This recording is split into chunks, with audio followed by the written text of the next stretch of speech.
Aimer, oui. À en perdre la raison. Avec tous les organes de son corps, non, cela c'était courir droit vers un mur. Qui aurait pu donc faire entendre raison à Hervé? La vraie question à chacune de ces relations, que ses proches se posaient, était: pouvait-on conseiller un homme amoureux? Hervé, entre 14 et 17 ans, il avait un physique des plus anodins. Squelettique et d'une démarche très traînante. Malheureusement à cet âge-là, c'est le plein pied dans la puberté, le physique, la présentation, la prestance, ont le plus grand des attraits.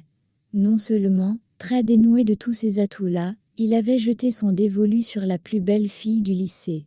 Pas selon ses standards à lui, mais à l'unanimité générale. Donc, elle était très consciente de ses charmes, et abusait à tort et à travers. Elle avait un tas d'admirateurs, qu'elle pouvait piloter à sa guise. Parmi eux, on pouvait citer Hervé. Un matin, alors qu'il se rendait au marché avec sa maman, il l'avait remarquée.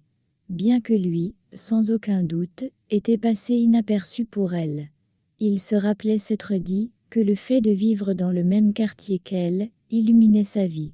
Effectivement, à ce moment-là, cela faisait très peu de temps que sa mère, lui et sa sœur, venaient de s'installer dans le quartier. Leur père décédé, depuis peu. Sa mère, à la recherche d'opportunités pour pouvoir faire face à ses nouvelles responsabilités. Ils avaient été contraints de déménager. Aussi, elle avait réussi à créer une petite boutique, non loin du lieu où ils vivaient. Elle proposait des produits de première nécessité, les friandises, et quelques articles de décoration de maison. Sa mère, Hervé et sa sœur, tenaient le commerce à tour de rôle. Au lycée, Hervé était irréprochable, il assistait à tous ses cours, les assimilait très vite, et ses évaluations étaient toujours parfaites. Pendant près d'une année, il observait Andrea, à distance. Il se faisait des films romantiques, avec comme acteurs, lui et elle. Mais jamais, il n'avait osé l'approcher. Elle était toujours entourée de ses copines. Toujours complimentée, toujours enviée. Il trouvait qu'il ferait tâche, à ses côtés. Il n'avait même pas le quart de standard de beauté que les personnes qui gravitaient autour d'elle avaient. L'année d'après, le fait du hasard aidant, Hervé et Andrea se retrouvèrent dans la même classe. Chaque matin, il se levait tellement excité, il avait le loisir d'apprendre à la connaître, l'observer à volonté, respirer le même air qu'elle. Ces choses aussi anodines le rendaient plus heureux que tout, à son jeune âge. Pendant que son intelligence propulsait Hervé au sommet niveau scolaire, pour Andrea, ce n'était pas trop cela. Ce matin-là, l'enseignant devait dispatcher les résultats du test de la veille. Cette fois-là, Andrea eut la dernière note, et elle eut droit à une remontrance sévère de l'enseignant.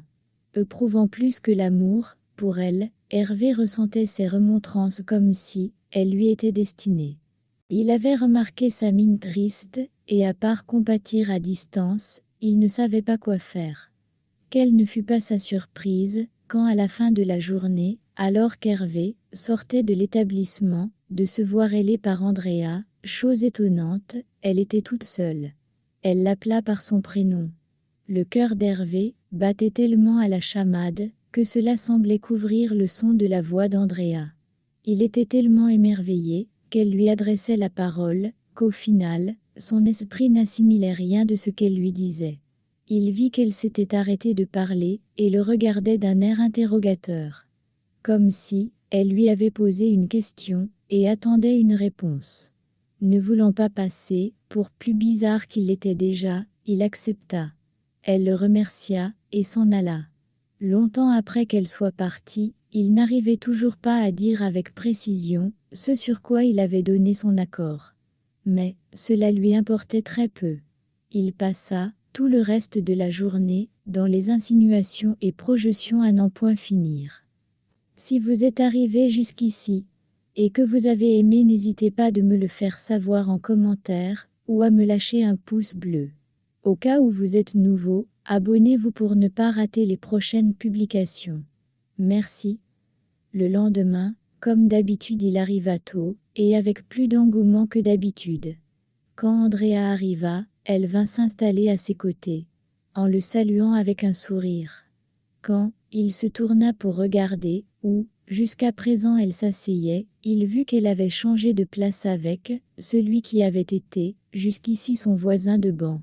Hervé comprit que c'est de ce qu'elle parlait la veille. Au cours de la journée, elle lui posa des tonnes de questions sur les cours qui défilaient. En fin de journée, elle le retint pour en savoir plus. Sauf qu'une semaine plus tard, elle n'arrivait toujours à rien intégrer et ne progressa toujours pas. Hervé lui proposa donc de faire ses exercices à sa place. C'est comme cela qu'il se transforma en sa petite fée à tout faire.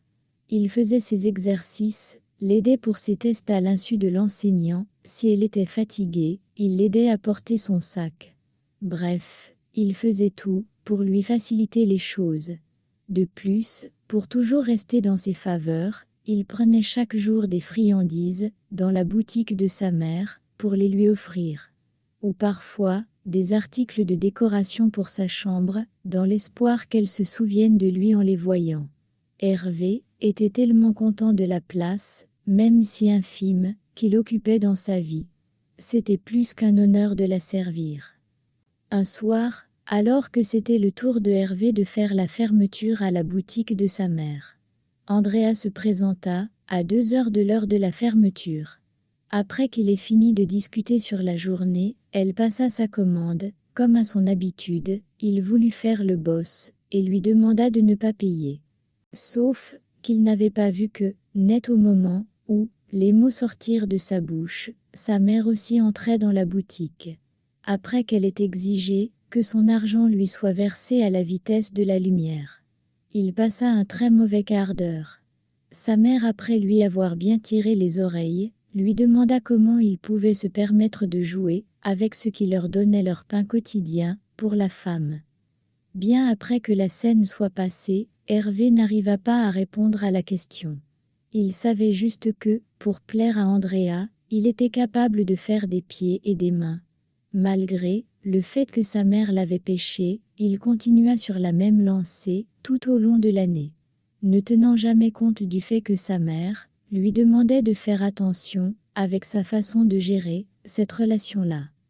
L'année d'après, Andrea et ses parents durent déménager pour aller vivre dans une autre ville.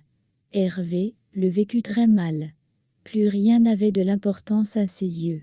Même les études perdues, beaucoup de son attrait, à ses yeux. Malgré les cris et jérémiades de sa mère. Il rétrograda de beaucoup dans son rang. Puis un moment ne tenant plus, il se résolut à fuguer pour aller la voir. Et du haut de ses 17 ans, lui avouer sa flamme, pour qu'ensemble ils vivent leur amour. Le plan établi, il choisit un jour où c'est lui qui faisait la fermeture de la boutique de sa mère. Hervé vida la caisse, prit quelques friandises et babioles pour sa dulcinée, et prit la route. Quand enfin, il put rencontrer Andrea, il ne tarda pas à lui répéter les mots qu'il avait appris pendant des jours, pour lui conter sa flamme, lui parler des projets qu'il avait pour leur futur. Et Andrea le stoppa net, par un grand éclat de rire, et lui demanda si ce qu'il racontait était une blague. Et que quand il la mettait elle, et se mettait à côté, cette vision lui plaisait. Cela ne l'effrayait-il pas. Elle lui fit comprendre que, même si elle lui était reconnaissante pour son aide de l'année d'avant, que cela ne devait jamais lui monter à la tête. Estimant avoir terminé, elle se tourna et prit congé de lui, sans même un au revoir. Hervé, resté derrière, eut beaucoup de mal à respirer. Car d'un coup, il prit conscience du degré de risque qu'il avait pris pour être là. Hormis le fait qu'il ait fugué, détroussé sa mère, il avait fait près d'un jour de route, en transport en commun, pour elle. Hervé ne savait dire à quel moment, mais les larmes se mirent à couler. Il ne pouvait pas parler, c'était la seule chose qu'il arrivait à faire pour évacuer la grosse douleur qu'il ressentait. Rentré, il le fit mécaniquement. À sa vue, sa mère et sa sœur en larmes, croyant l'avoir perdu pour toujours, l'embrassa juste. Elle ne lui fit aucune remontrance ou reproche. Elle pensait que ce qu'il avait vécu ce jour lui servirait de leçon pour ses relations futures, ou pour une certaine sagesse de la vie. Mais c'était très mal connaître Hervé et son amour obsessionnel. Car celle qu'il croisa après, sa mère regretta de ne pas plus l'avoir chicoté, ce fameux jour de la fugue. Dans les prochaines publications, on parlera de la suite des déboires d'Hervé avec ses relations, où lui seul était en couple. Si vous êtes arrivé jusqu'ici, et que vous avez aimé, n'hésitez pas de me le faire savoir en commentaire, ou à me lâcher un pouce bleu. Au cas où vous êtes nouveau, abonnez-vous pour ne pas rater les prochaines publications. Merci.